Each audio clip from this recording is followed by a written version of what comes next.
que je vais vous dire, c'est un truc qui est très peu connu, qui n'a pas fait beaucoup de bruit, et pourtant, c'est un homme qui est passé de vie à trépas dans un tuyau de chiottes. Mais en fait, cette histoire, elle va un petit peu au-delà d'un mec qui meurt dans un tuyau de chiottes, parce que derrière ça, il y avait une volonté d'aller dans ce fameux conduit de toilette pour y faire des choses très bizarre. Oui, parce qu'en fait, on est le 28 février 1989, il est environ 18h dans le village de Miyakoji, à Fukushima, au Japon. Vous avez une enseignante d'école primaire de 23 ans qui vient de terminer sa journée absolument classiquement. Elle va rentrer chez elle et elle souhaite déposer le bilan ou une pêche plus communément. Donc c'est l'hiver, il fait extrêmement froid. La maîtresse d'école va se rendre rapidement à son dortoir, qui est non loin de l'école, pour déposer son meilleur classique. Dans ce dortoir, il y a des toilettes attenantes dans chaque chambre. On va pas faire un débat sur les chiottes au Japon, mais c'est resté longtemps traditionnel, c'est-à-dire un trou dans le sol, classico. Donc voilà, les toilettes sont de type accroupi ou à la turque, comme vous les connaissez, et en fait, il n'y a pas du tout d'égout, c'est des espèces de petites fosses, je vais vous expliquer. Juste en dessous du trou de la cuvette, eh bien, se trouve un système de fosse septique. Mais alors, c'est pas une fosse septique comme nous on a, des gros trucs hors de la maison, voilà, non. C'est juste derrière un mur, c'est une espèce de cuve. La fosse septique est en forme de U. Une extrémité est reliée au trou par lequel les gens font leurs besoins, et l'autre est la sortie des eaux usées. La sortie des eaux usées, elle est située à l'extérieur des toilettes. Et de temps en temps, eh bien, quelqu'un ouvre manuellement le couvercle et vient vider la fosse septique. On appelle ça Prosper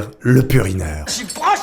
Le purineur. Donc de temps en temps, il y a un mec qui vient ramasser la daube à l'ancienne. Mais revenons ce soir-là, où la maîtresse d'école vient déposer son plus grand classico. Eh bien, en utilisant les toilettes, l'enseignante jette un œil par curiosité dans la fosse et remarque une chaussure. La chaussure n'avait absolument rien à faire ici. Évidemment, elle est perturbée de voir ça et elle court dehors pour ouvrir le couvercle de la sortie des eaux usées. À peine le couvercle enlevé, elle se met à hurler. Elle aperçoit une jambe humaine dans les déchets. Aussitôt, elle court appeler son directeur et ses collègues. Et là, eux vont appeler littéralement la police parce qu'en fait, ils viennent de trouver quelqu'un dans la cuve des chiottes. C'est pas tous les jours. Bon, déjà, la situation, elle est très bizarre. La nana, elle vient poser son classico, elle trouve un mec dans le fond de la cuvette des chiottes, ou plutôt dans le tuyau ou dans la cuve qui est derrière. Sauf que, la situation, elle va devenir encore plus bizarre. Il s'avère que le corps, il est complètement plié. Les mains croisées sur sa poitrine, resserrant sur lui une chemise soigneusement pliée. Le corps est allongé sur le dos, le visage regardant vers le haut, dans le trou de la cuvette. Avec ces informations, vous comprenez un petit peu déjà où est-ce qu'on veut en venir. Pourquoi cette personne était là? Je pense que ceux qui ont l'esprit le plus tordu parmi vous auront peut-être compris. Et donc le corps, il est dans une position de telle manière à ce qu'il regarde en fait les personnes faire leurs besoins. Autre fait plutôt étonnant, il est torse nu et pieds nus. Mais en fait, il tient une chemise dans ses mains comme ça, on sait pas pourquoi. Et plus étonnant encore, comment cet individu a-t-il pu entrer dans ce conduit de chiottes ultra petit et se retrouver dans cette position? Parce que en fait, c'est juste impossible. On finit par sortir le corps de la fosse septique, mais non sans mal. Par la suite, le corps va être nettoyé 2 fois avant que l'autopsie ne puisse être effectuée. Et en fait, juste après le nettoyage, on va réussir à identifier qui était cette personne qu'on a retrouvée dans la fosse à chiottes. Et bien en fait, il s'agit de Naoki Kano. C'est un jeune homme japonais de 26 ans bien connu dans le village, et dont le destin semblait bien plus prometteur que de finir comme ça. Selon la médecine légale, Naoki serait mort le 26. Donc en fait, il serait resté 2 jours dans la fosse septique. Mis à part quelques égratignures mineures sur le coude et le genou, il n'y a aucune trace de traumatisme ni de signe de meurtre. La police classe rapidement l'affaire comme une mort accidentelle. Sauf que cette théorie, elle sous-entend que ce jeune homme était un gros pervers qui allait dans les chiottes pour reluquer sa maîtresse, et qui n'hésitait pas à s'en prendre plein la gueule juste pour voir quelque chose. C'est compliqué. Et qu'en gros, il serait décédé d'hypothermie, dans du caca. Et forcément, la famille de Naoki Kano est absolument indignée par l'annonce de cette version. Eux, ils veulent pas entendre que leur fils était un pervers qui allait dans les cuves de chiottes pour mater des fiacs. Et les villageois aussi,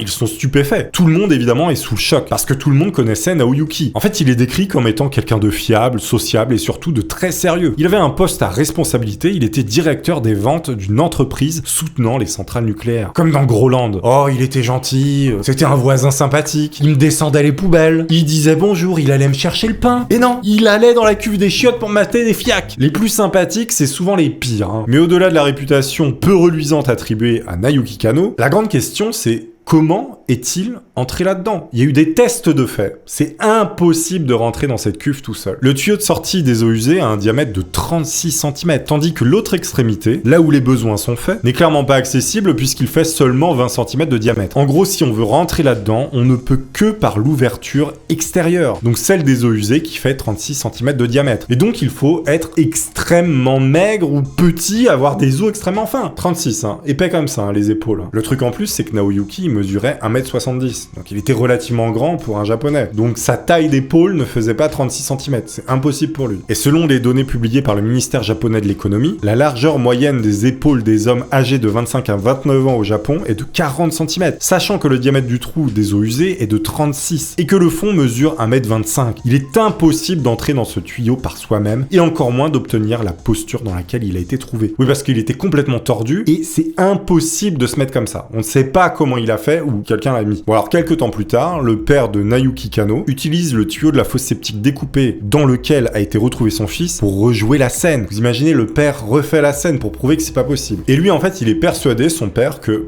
en fait c'est une scène de crime et que son fils a été foutu là-dedans. Il se rend compte qu'avec ou sans vêtements, il n'y a absolument aucun moyen d'atteindre le fond de la fosse. En supposant que Naoyuki avait vraiment cette intention de voyeur, qui voudrait rentrer dans un fond de fosse septique rempli d'excréments? Qui pourrait tenir aussi longtemps? Ça paraît quand même un peu surréaliste. Si le père de Naoyuki a raison et qu'il s'agit bien d'un crime, alors pourquoi aucune blessure ou traumatisme n'est retrouvé sur son fils? Il aurait fallu forcer pour le faire rentrer. Et surtout, il n'aurait jamais été retrouvé dans cette position, en tenant sa chemise au propre. Donc ça n'a vraiment aucun sens. Personne ne comprend ce qui se passe. Pourquoi il y a un mec comme ça, tordu dans une fosse septique, dans laquelle c'est impossible de rentrer? Et en février de cette année-là, il fait un froid glacial à Fukushima. La neige au sol fait 20 cm d'épaisseur. Et Naoyuki est retrouvé torse nu. Ça n'a absolument aucun sens. La police qui a fouillé le tuyau de la fosse n'a trouvé qu'une seule chaussure. Il a été confirmé qu'elle appartenait bien à Naoyuki. Et la chaussure qui a été retrouvée était près de sa tête. Souvenez-vous d'ailleurs, c'est ce que l'enseignante a vu en premier. Et la seconde chaussure a été retrouvée près d'une rivière, très loin des toilettes. Pourquoi ces deux chaussures sont-elles apparues à des endroits différents et si éloignés? Les théories sont allées bon train par la suite. On dira que Naoyuki Kano a été victime d'un opposant aux centrales nucléaires, ou encore que l'enseignante elle-même l'aurait tué. En réalité, cette affaire, elle soulève plus de questions qu'elle n'apporte de réponses. Et à ce jour, aucune solution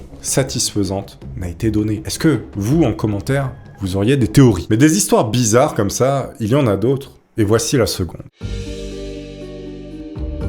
En fait, cette histoire, elle va à l'encontre des statistiques habituelles. Il n'y a aucun lien entre le meurtrier et la victime, ni même aucun lien entre les victimes elles-mêmes. Chaque crime se déroule dans une ville différente à travers le Japon, avec des professions différentes, des âges différents et des modes de vie différents. Toute cette histoire va commencer le 30 avril 1985, on est toujours au Japon. Il y a un chauffeur de camion de 45 ans qui s'arrête sur son chemin pour prendre à boire dans un distributeur automatique. Et il y a une promotion sur une bouteille un peu particulière d'Oronamine C. Apparemment, c'est une boisson qui est assez populaire chez les personnes qui ont la cinquantaine au Japon. Et à ce moment-là, vous avez une bouteille achetée et une bouteille offerte dans ce distributeur. Et donc ce chauffeur va en profiter et il va prendre 2 bouteilles. Lorsqu'il termine pratiquement de boire la seconde bouteille, il commence à se sentir extrêmement mal. Par la suite, il est hospitalisé et il finit par mourir le 30 mai 85. Et là, en fait, les enquêteurs, ils le savent pas encore, mais la mort de cet homme, eh bien, elle cache quelque chose d'extrêmement effrayant qui est arrivé au Japon dans ces années-là. Dans tout le Japon, 10 personnes vont mourir dans les mêmes circonstances. Et 35 autres finissent gravement malades. Donc toutes ces personnes sont allées dans un distributeur, ont pris une boisson et sont mortes par la suite. Mais alors qu'est-ce qui s'est passé? À ce moment-là, évidemment, le Japon, il s'apprête à entrer en alerte rouge. Des tests médicaux révèlent que l'homme a ingéré du dichlorure de paracate. C'est un herbicide mortel facilement obtenu au Japon et connu des Américains comme étant un produit chimique utilisé par les services de lutte anti-drogue pour rendre inexploitables les plants de marijuana. Faut savoir que ce produit, quand il est ingéré par un humain, est extrêmement dangereux. C'est de l'herbicide, les gars. Il est capable de causer des ravages irréversibles en quelques heures. En cas d'ingestion, cet herbicide peut entraîner une variété de complications extrêmement graves, notamment le syndrome de détresse respiratoire aiguë, une insuffisance rénale ainsi que la fibrose pulmonaire. Les organes vont mourir un par un. Une fois que le produit il arrive dans les poumons, en fait, ça va mettre du sang partout. Et en fait, vous allez vous noyer dans votre propre sang. Voilà, les détails, on adore, mais c'est comme ça que ça se passe. Il y a une autre victime qui s'appelle Haruo Otsu, c'est un homme de 52 ans qui connaît un destin similaire plusieurs mois plus tard, le 11 septembre 85. Il avait consommé sa deuxième bouteille de la même marque de jus obtenue gratuitement dans un distributeur automatique. Et quelques instants après l'avoir ingéré, il est pris d'un malaise et meurt. Les victimes proviennent de différentes préfectures du Japon, parmi lesquelles figure un homme identifié par le Chicago Tribune en octobre 85, du nom de Takashi Sakai. Et c'est exactement la même méthode, c'est-à-dire qu'il va boire sa bouteille qu'il a eue gratuitement, et ensuite 30 minutes plus tard, eh bien, il tombe comme une feuille, et 6 semaines après, il meurt. La dernière victime qui a été répertoriée est une jeune fille de 17 ans, originaire de Saitama, la seule femme à avoir péri des suites de l'empoisonnement. Sa mort signe la fin de cette série de crimes. En fait, on s'est rendu compte que quelqu'un empoisonnait les bouteilles dans les distributeurs automatiques de bouteilles. Elles sont placées à l'intérieur des fameux distributeurs ou à proximité des distributeurs automatiques. Et au Japon, on croise autant de distributeurs automatiques que de lampadaires. Vous le savez probablement, mais là-bas, les distributeurs, c'est une institution. Hein, il y en a partout. Suite à ces crimes, donc il y avait un empoisonneur fou qui foutait de l'herbicide dans les distributeurs automatiques, du moins dans les bouteilles qu'il plaçait ensuite dans le distributeur ou à côté. Parce que des fois, les gens vont boire des bouteilles qui sont posées à côté. Ils se doutent pas que c'est empoisonné. Mais le plus fou dans tout ça, c'est qu'il y a eu des personnes qui ont imité ce crime. C'est-à-dire qu'ils ont entendu parler de ça et ils ont fait pareil. Ils ont empoisonné des distributeurs automatiques pour que les gens meurent. Des personnes ont délibérément placé des packs de lait contaminés dans des écoles de la préfecture de Mie, situées dans le centre du Japon. Donc là, les mecs, ils mettaient du poison dans des packs de lait à côté d'écoles. Je sais pas c'est quoi le niveau là. Les psychologues au Japon ont commencé à évoquer l'émergence d'une nouvelle catégorie de criminels en quête d'excitation, catalogués en japonais sous le nom de Yukai-han. Je sais pas si je prononce bien, mais voilà. Le professeur Susumu Oda, spécialiste de la santé mentale à l'université de Tsukuba, eh bien il va les décrire ainsi. Ils tirent un plaisir cynique de leur supériorité en imaginant les victimes souffrir sans éprouver le moindre remords. Et en fait, le plus bizarre dans tout ça, c'est qu'à ce moment-là, on sait pas qui commet ces crimes, ni combien ils sont. Parce qu'apparemment, il y en a plusieurs. Vous imaginez, vous pouvez même plus consommer des choses sans avoir peur d'être empoisonné. En fait, on va soupçonner que leurs actes ont été influencés par l'un des crimes les plus énigmatiques des dernières années au Japon. C'est la tentative d'extorsion visant des entreprises alimentaires orchestrées par un groupe se faisant appeler l'homme mystérieux aux 21 visages. Sur une période en fait de plus d'un an, débutant au printemps 84, ce groupe a proféré des menaces de contamination des produits de société ciblés, exigeant d'importantes sommes d'argent en échange de leur sécurité. Et à un moment donné, les criminels sont même allés jusqu'à déposer des bonbons traités au cyanure sur les étagères des supermarchés. Mais en fait, ce groupe d'individus, il a toujours prévenu qu'il avait fait ça, c'est-à-dire qu'il mettait du cyanure dans des bonbons, il les mettait sur les étals des supermarchés, et après ils appelaient la police, ils disaient attention, on a mis ça là. Ils ont jamais tué personne, mais en fait, c'est très bizarre parce que ça ressemble beaucoup à leur manière de faire. Pour en revenir aux crimes qui ont été commis dans les distributeurs, les boissons empoisonnées, eh bien, on n'a jamais retrouvé personne. Tout s'est arrêté d'un coup en 1985 et personne n'a été retrouvé. C'est-à-dire que les personnes qui ont fait ça n'ont jamais été retrouvées et aujourd'hui, elles sont encore libres et probablement encore en vie. Cette fois-ci, on va parler d'un architecte extrêmement brillant qui a 35 ans, qui s'appelle Seishi Kawamura. Et il vient de terminer sa journée de travail d'architecte, il dessine des petites maisons comme ça. Il va dire au revoir à son groupe de collègues avant de monter à bord de son train en gare de Shinjuku. Ce train qu'il a l'habitude de prendre chaque jour l'amène jusqu'à chez lui, près du parc Inokashira. C'est un parc en fait qui est situé à l'extérieur de Tokyo. Dans la matinée du 23 avril 1994, il y a un agent d'entretien du parc qui est attiré par une odeur nauséabonde qui lui rappelle le poisson pourri. Il remonte la trace de l'odeur et tombe avec effroi sur un sac en plastique comprenant plusieurs restes humains. La police est immédiatement dépêchée sur les lieux et atteste qu'il s'agit de 27 morceaux de corps sectionnés et éparpillés non pas dans une, mais dans plusieurs poubelles du parc. Ces sacs poubelles sont soigneusement percés afin de drainer l'eau et les fluides corporels. Les nœuds des sacs attirent particulièrement l'attention des enquêteurs. Ils sont utilisés par les pêcheurs de la région. La plupart des empreintes digitales des doigts et des orteils des victimes ont été détruites, mais pas dans leur intégralité, ce qui a donné à la police des preuves substantielles pour identifier la victime. Mais parce qu'en fait, c'était une seule personne qui était dans plusieurs poubelles. Lors de l'autopsie qui s'ensuit, les légistes constatent que les parties du corps démembré sont de taille égale, coupées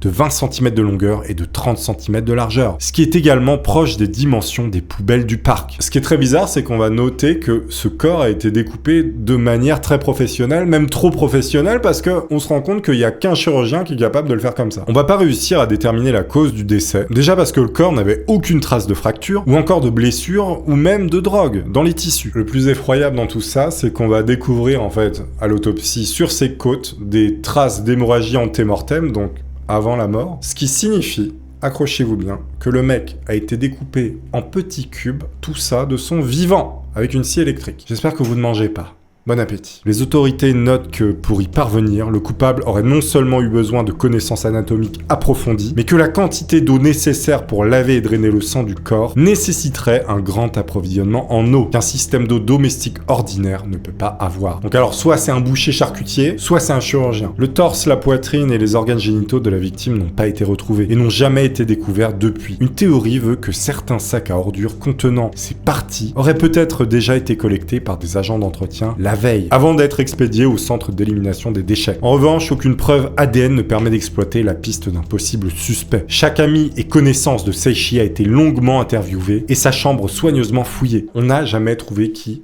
avait fait ça. Il y a un témoin qui va affirmer avoir vu un homme ressemblant à Seishi être en altercation plus ou moins violente avec deux hommes près d'un grand magasin, proche de son domicile. Il y a un autre témoin qui déclare que plus tard, à 4h du matin, des individus suspects se seraient promenés dans le parc avec des sacs plastiques. Et même encore aujourd'hui, personne ne comprend pourquoi on s'en est pris à ce jeune architecte qui n'avait absolument rien fait à part dessiner des maisons. Et cette affaire n'a encore une fois jamais été résolu. Comme quoi le monde est quand même extrêmement bizarre et il se passe des choses parfois qu'on ne peut pas expliquer.